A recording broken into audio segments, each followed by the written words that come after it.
혼자 걷는 길은 힘들고 외로워도 함께 가는 길은 즐겁고 힘이 납니다. 초보 신앙인들의 손을 마주잡고 안내해주는 시간, 내일은 나도 신자.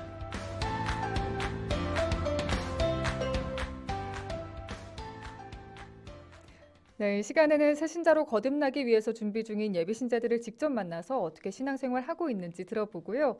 또 예비신자들의 궁금증도 눈높이에 맞게 알기 쉽게 풀어드립니다. 예비신자들의 길잡이가 되어주실 두암동 분당 김계홍 요한 크리소스토모 신부님 함께 하십니다. 안녕하세요, 신부님. 안녕하세요. 네, 신부님과 함께하는 이 시간 지금 유튜브와 페이스북 통해서 생중계되고 있는데요. 유튜브 광주가톨릭 평화방송 검색하시고 함께해 주시고요. 페이스북에선 광주가톨릭 평화방송 온에어로 검색하시면 듣고 보면서 두 배로 풍성하게 함께하실 수 있습니다. 신부님, 앞서 오프닝에서도 잠깐 이야기를 했지만 오늘 매일 미사를 집전해 주셨어요. 예, 교구 사제단이 이제 순번을 정해서 돌아가면서 지금 집전하고 있고 저도 이제 제 차례가 돼서 오늘 미사를 집전을 했습니다. 어쨌든 코로나19가 우리 일상의 기쁨과 즐거움들을 지금 잃게 만들어 가고 있는 거고 또 이웃과의 어떤 감성적인 유대도 피하게 만들고 있고 또 우리 신앙인들의 입장에서는 지금 거의 40일 이상 공동체 전례와 또 교우들과의 친교를 지금 자제하고 있는 이런 상황이 되면서 여러 가지로 지금 피로감이 쌓여가는 그런 상황이죠. 어쨌든 네. 두려움 속에서 계속 이 상황이 지속이 되고 있는데요. 하여튼 하루빨리 이런 두려움의 상황들이 종식이 됐으면 하는 바람을 다시 한번 가져봅니다. 네, 저도 아침에 출근하면서 블루투스로 연결을 해서 유튜브에 다시 보기가 바로 올라와 있잖아요. 그래서 예. 신부님의 강론을 들으면서 출근을 했는데 요즘 확진자라는 용어로 사람들을 구분짓고 있는 건 아닌지 하는 그 강론 말씀이 참 와닿더라고요. 이제 이런 상황이다 보니까 어쩔 수 없이 사용할 수밖에 없는 용어가 됐고 또 그 용어를 들을 때마다 모두가 다 불안하고 두려운 건 사실이잖아요. 그래서 이제 일시적이긴 하지만 격리, 배척, 또 역학조사라는 이름으로 파헤쳐야 되는 이제 그런 상황인데요. 어쨌든 이 안타까운 상황이 빨리 해소됐으면 하는 바람입니다. 네, 그럼요. 오늘 집전해 주신 이 미사, 김계홍 신부님이 집전해 주신 매일 미사 유튜브 광주가톨릭 평화방송 검색하고 들어오시면 다시 보기 언제든지 하실 수 있으니까요. 여러분의 많은 시청 바라면서 내일은 나도 신자 시작해 보겠습니다. 네, 100원의 정보 이용료가 있는 문자창 샵 5005번 활짝 열려 있습니다. 네, 문자 주시고요. 또 스마트폰 앱 CPBC 빵 앱의 빵톡 통해서는 무료로 참여 가능합니다. 자, 예비신자들의 궁금증들 만나보는 시간인데요. 오늘은 편수민 PD가 어떤 분당의 예비신자와 이야기를 나눠봤는지 지금 함께 만나보겠습니다.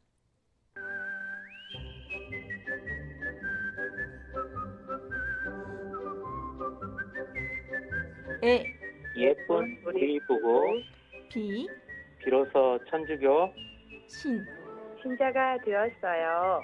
자, 잘했지요.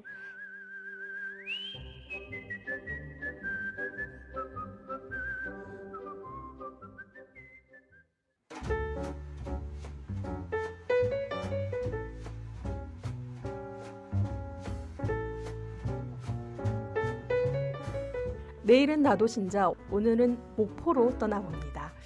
제가 오늘 만나볼 분들은 부부 신자라고 합니다. 지금 바로 만나보시죠. 여러분 안녕하세요. 안녕하세요. 네, 안녕하세요. 저는 오감동 본당의 권옥주. 김명호입니다. 반갑습니다. 그런데 요즘 코로나19로 인해서 한시적으로 본당 미사와 교리 교육이 중단이 됐습니다. 분위기는 어떤가요? 네, 요즘 저희 목포가 이번에 확진자가 몇 분이 나오셔서 목포가 조금 긴장 상태에 있거든요. 그래서 저희 성당에서도 아마 더 여러분들도 많이 조심하고 계신 것 같아요. 예비신자라서 성당을 자주 가보진 못했어요. 근데 너무 오랫동안 안 가다 보니까 한 번씩 가고 싶더라고요. 그래서 몇 번 잠깐씩 들러봤는데 미사가 없는 동안에도 성당에서 해야 되는 소소한 공사나 뭐 온라인 카페 이런 걸 통해서 신자분들의 믿음이 성장할 수 있도록 이렇게 많이 지원해 주시고 코로나19 이겨낼 수 있도록 형제 자매님들이 기도하는 시간 이런 것도 갖고 있는 것 같더라고요. 코로나19가 길어지면서 많은 분들이 지금 심리적으로 또 생업적으로 힘들어 하시는데 우리는 지금까지 어떤 어려움들 이겨냈었기에 이 위기도 잘 이겨낼 수 있다고 생각합니다. 모두 기도하면서 조금씩 더 힘내셨으면 합니다. 코로나19 극복을 위한 응원 메시지 남겨주셨는데요. 두 분은 처음에 어떻게 오감동 본당에 발걸음을 하실 생각을 하셨을까요? 이제 본래 저희 처가 쪽이 기독교 집안이어서 명절날이나 집안 행사가 있으면 항상 하느님께 기도를 드리는데 그 모습이 참 보기 좋았고 또 처가 식구들이 이렇게 신앙심이 깊어서 그런지 굉장히 화목하게 지내시더라고요. 그래서 저도 이제 기독교 신앙을 가져야겠다 이렇게 생각하다가 이제 작년 여름에 그냥 우연히 우리 성당을 한번 가보자 했는데 그때 이제 신부님하고 수녀님이 정말 따뜻하게 저희를 맞이해 주셨고 그 이후로 이제 이렇게 천주교에 대해서 잘 알지도 못하면서 미사도 참석하고 이제 미사를 드리면서 마음이 참 편안하다는 느낌을 받았어요. 그래서 지금 열심히 이렇게 교리 공부하면서 세례를 준비하고 있습니다. 교리 교육 잠시 중단이 됐긴 했지만 작년 입교하신 이래로 이제 교리 교육을 쭉 이어오셨는데 어떤 점이 좀 힘들다고 느껴지시던가요? 좀 알아야 될 것이 많다 할까요? 천주교에 대해서는 되게 우리가 알아야 될 것들이 많은 것 같아요. 이론적으로도 그냥 막연히 믿는 것보다는 알고 믿는 것 같아요. 이 종교가. 네, 저희 성당 같은 경우에는 선택할 수 있는 3번이 있더라고요. 3시간이. 근데 저희는 목요일 저녁 시간을 선택했어요. 그러다 보니까 퇴근하고 빨리 저녁 먹고 이제 교리 공부 참석하다 보니까 때로는 졸리기도 하고 좀 그러기도 해요. 그러면 그만둬야지 이런 생각은 안 드셨나요? 그런 생각은 전혀 안 들었고 좀 예술 복습을 못해서 좀 죄송하기도 하고 아쉽기도 하고 그렇습니다. 그리고 이제 의식 같은 것도 저희는 천주교에 대해서 전혀 모르다 보니까 처음엔 낯설고 많이 생소하기도 했고요. 또 외워야 될 기도문도 좀 많아요. 그래서 좀 서로 좀 도와주기도 하면서 열심히 기도문도 읽고 제가 또 둘 다 직장을 다니다 보니까 미리 교리 공부책 읽어보세요. 뭐 이렇게 말씀도 하시는데 핑계 같지만 좀 그러지 못하고 교리 공부 시간에만 딱 듣고 말고 좀 이런 부분이 조금 힘들기도 하고요. 그래서 예수 복습 못하니까 그 교리 공부 시간이 끝나면 금방 잊게 되더라고요. 그리고 성경 쓰기도 꾸준히 하라 하시는데 생각처럼 쉽지가 않네요.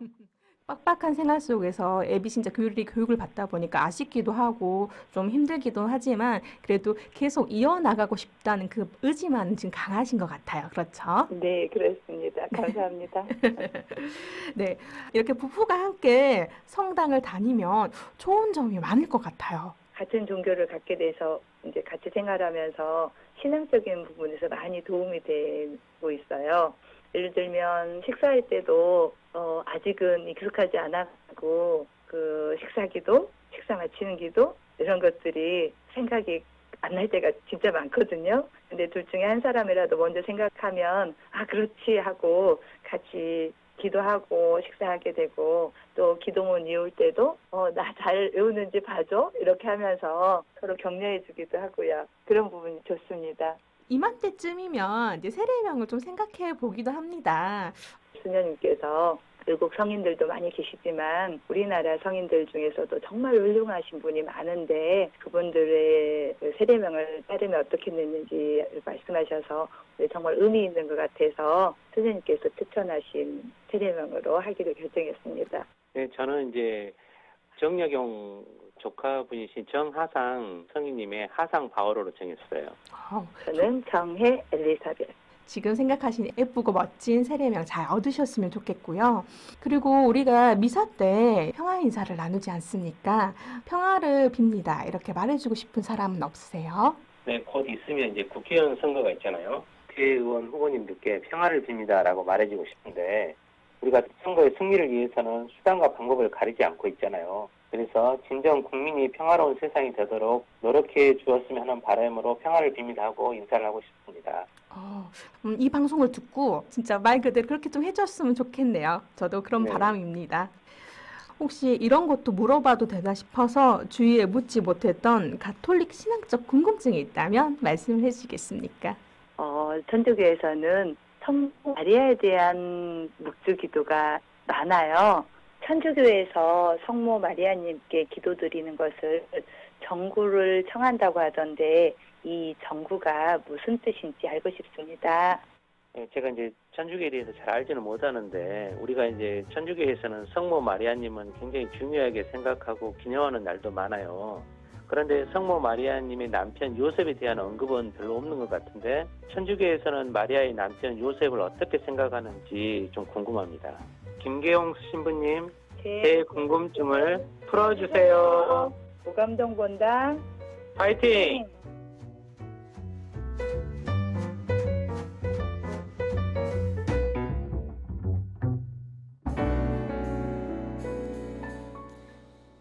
네, 여러분은 지금 향기로운 오후 주님과 함께 두암동 본당 김계홍 신부님과 예비신자들의 신앙생활을 들어보고요. 궁금증들 함께 풀어가는 내일은 나도 신자 청취하고 계십니다. 오늘은 오감동 본당의 예비신자 권옥주 김명호 부부를 만나봤어요. 화면으로도 예비신자의 부부 그 사진을 볼 수 있었는데 인상이 정말 좋아 보이지 않으셨나요, 신부님? 네, 부부가 함께 예비신자 교육을 한다라고 하는 게 사실은 굉장히 쉽지 않은 일인데 네. 두 분이 함께 과정 잘 밟아가시고 또 신앙 안에서 부부의 화합과 또 즐거움들이 더 풍성해지셨으면 하는 바람입니다. 네, 두 분의 신앙생활 응원하면서 시작하겠습니다.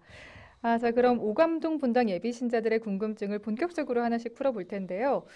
부부 예비신자여서 그럴지 마리아와 요셉에 관한 궁금증을 주셨습니다.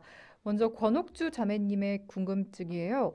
전구의 의미에 대해서 자세히 설명해 주시면 좋겠습니다. 예, 한자말로 구를 전자에다가 구할 구자를 씁니다. 네, 그러니까 구르다라고 하는 것은 이렇게 수레바퀴가 회전한다, 또 뭐 옮긴다, 조정한다, 이제 이런 뜻인데요. 사전의 뜻풀이를 보면 다른 일을 통해서 간접적으로 구하는 행위를 뜻합니다. 이제 교회 안에서 통용되는 의미는 다른 사람을 위해서 대신 간절히 기도하는 행위를 말한다, 이렇게 이해를 하시면 될 것 같아요. 그러니까 내 자신이나 또 누군가의 바람이 성모 마리아나 천사 그리고 성인들의 도움을 통해서 간접적으로 하느님께 전달되고 이루어지기를 바라는 간절한 기도를 전구라고 한다, 이렇게 이해하시면 되겠는데요. 네, 이 전구의 마무리는 통상 빌어주소서 이렇게 표현을 하고 있습니다. 네. 신부님, 이 예비신자분들이나 비신자분들 중에서 그런 궁금증도 할 것 같아요. 왜 직접 주님께 기도를 드리지 않고 전구를 청하는지 이런 궁금증이 있을 것 같은데 덧붙여 이야기를 해주시겠어요? 예. 방금 이제 전구의 의미를 말씀을 드리면서 전구 대상으로 제일 먼저 성모 마리아를 말씀드렸는데요. 네, 성모 마리아는 우리에게 하느님의 어머니로 공경을 받는 분이시고 또 첫 번째 그리스도인이시고 우리 신앙생활에 모범을 보여주신 분이기 때문에 신앙인의 어머니로 공경을 받는 분이시죠. 이제 우리와 똑같은 인간이시면서도 하느님의 새로운 구원 역사에서 그 어떤 신앙인보다도 놀라운 믿음으로 순종하셨기 때문에 모든 신앙인의 공경과 사랑을 받는 것입니다. 이제 이 공경과 사랑이라고 하는 것은 자연스럽게 우리가 성모 마리아의 삶을 본받고자 하는 바램으로 이어지게 되는데요. 네, 우리 바램처럼 그게 쉬운 일은 아닌 거죠.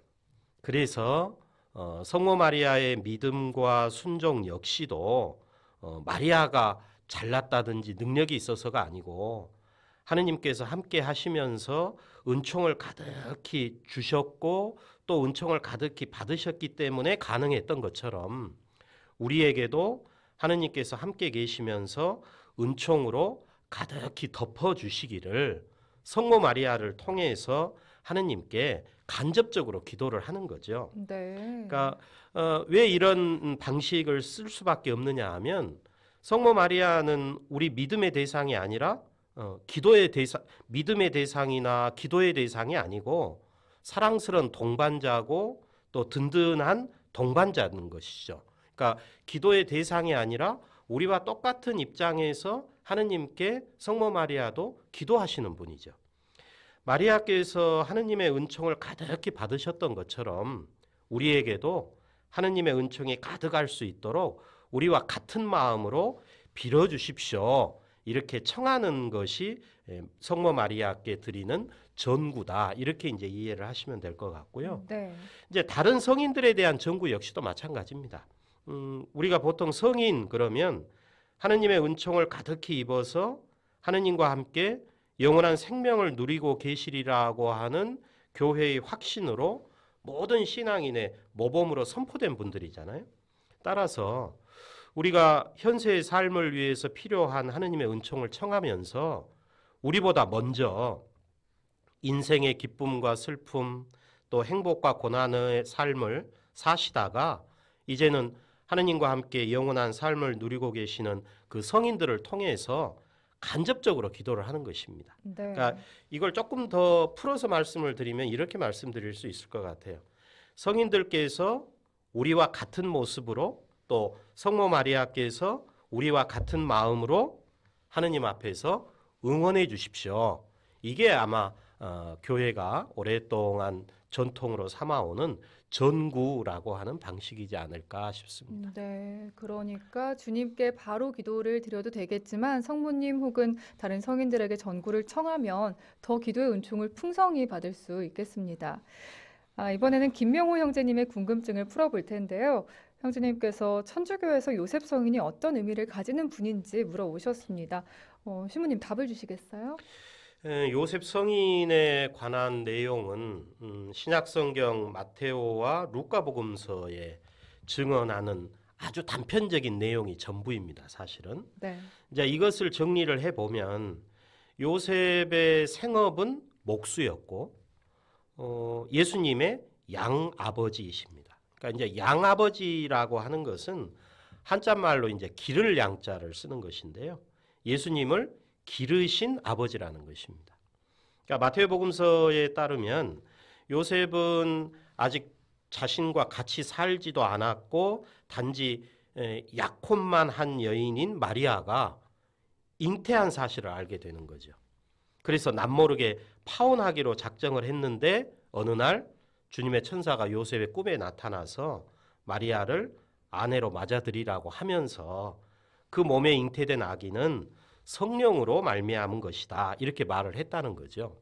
그래서 결국 요셉은 천사의 명령을 따르게 됐고 아기 예수님의 잉태나 탄생 과정에서는 아버지로서의 역할은 하지 않았지만 마리아가 낳은 아기 예수님을 기르는 과정에서는 아버지의 역할을 하게 되는 거죠. 네. 그래서 이제 양아버지다 이제 이런 표현을 쓰게 되는데요. 하느님만이 하실 수 있는 방식으로 이루어지고 있는 구세주 탄생의 신비에 요셉은 초대를 받은 것이고 그것을 믿음과 순종으로 받아들여서 마리아의 배필 역할 또 아기 예수님을 기르는 가장으로서의 역할을 성실하게 수행하신 것입니다. 그리고 이제 목수였던 요셉의 이 생업은 교회 전통 안에서 노동자의 수호자로 공경받아 왔는데요. 네. 비오 12세 교황은 1955년에 5월 1일을 노동자들의 수호자 성 요셉 축일로 정하십니다. 또 예수님께서 본격적으로 이제 하느님 나라 활동을 시작하셨을 때 어머니 마리아하고는 달리 요셉에 관한 내용은 성경에서 더는 표현되지 않습니다.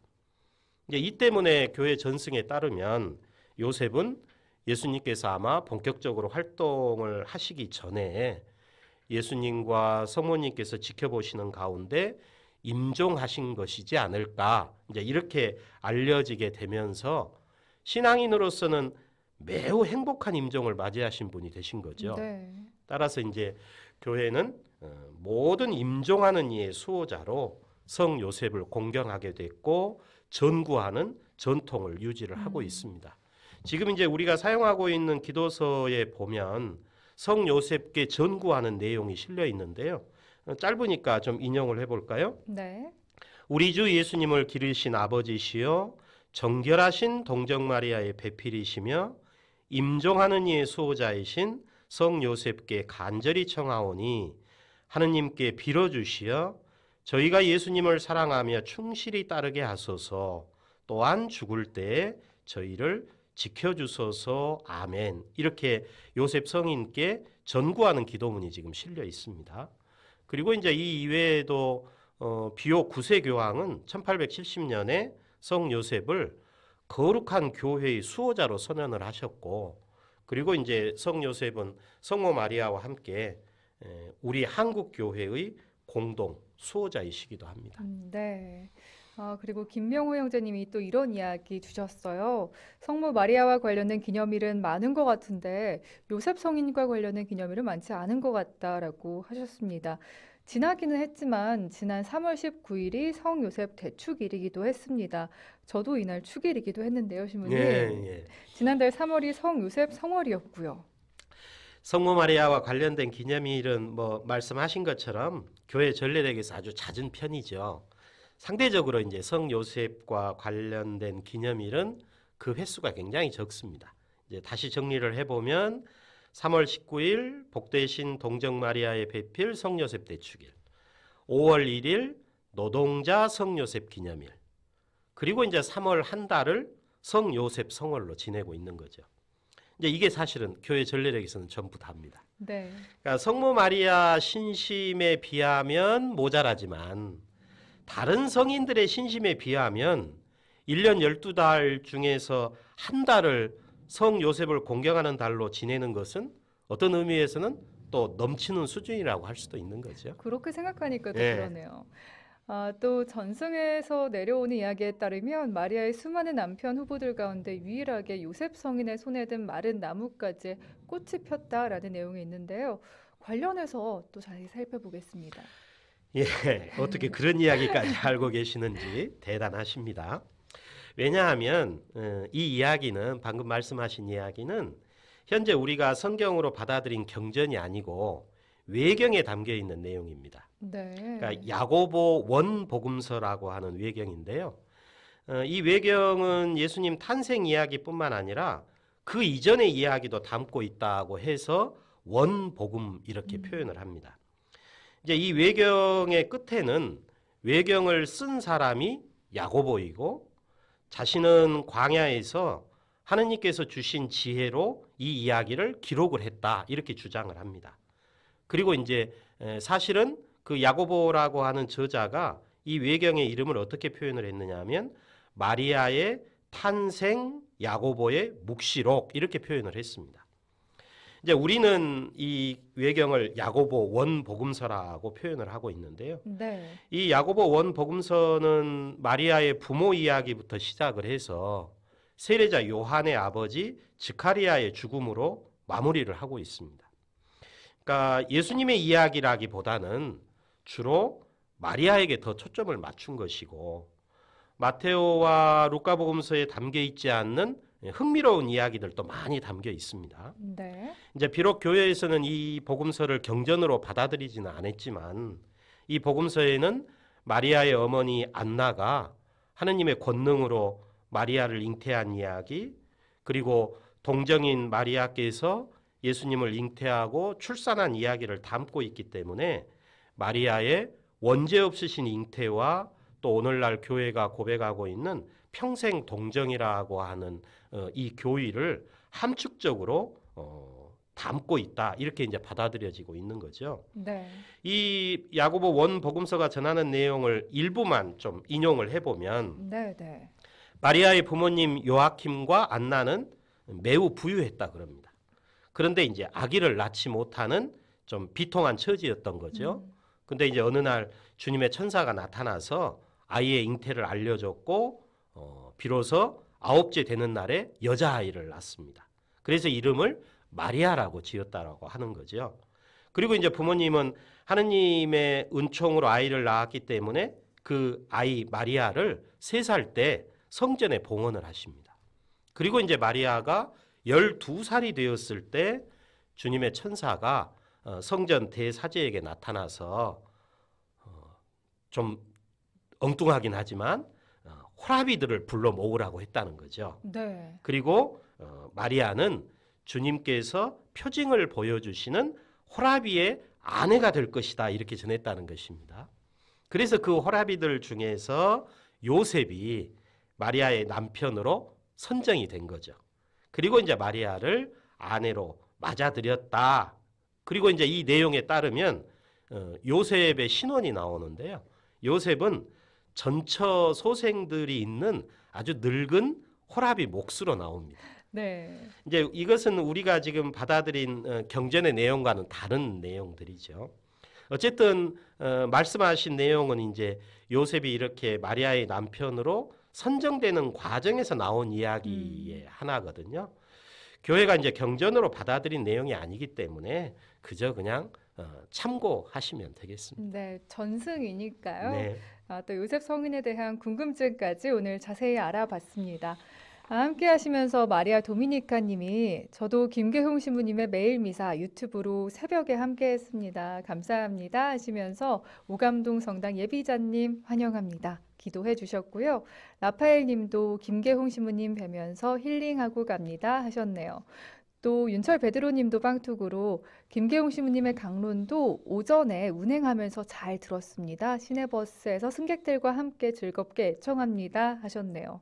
신부님의 강론 듣고 위로 위안 받으신 분들이 참 많은 것 같아요, 신부님. 감사합니다. 그리고 또 유튜브 댓글로 레오님이 광주가톨릭 평화방송에서 파스카 성삼일 전례 미사를 방송하나요? 하고 궁금증 주셨는데요. 네, 저희가 공식 SNS, 페이스북, 유튜브 통해서 성유 축성 미사, 또 파스카 성삼일 전례를 실시간으로 방송해드릴 예정입니다. 광주가톨릭 평화방송 구독하시고요. 다음 주에도 파스카 성삼일 전례도 꼭 함께 해주세요. 오늘은 오감동 본당의 예비신자 부부인 김명호 형제님 또 권옥주 자매님을 만나봤습니다. 두암동 본당의 김계홍 요한 크리소스토모 신부님께도 감사드리면서 여기서 인사 나눌게요. 감사합니다, 신부님. 감사합니다.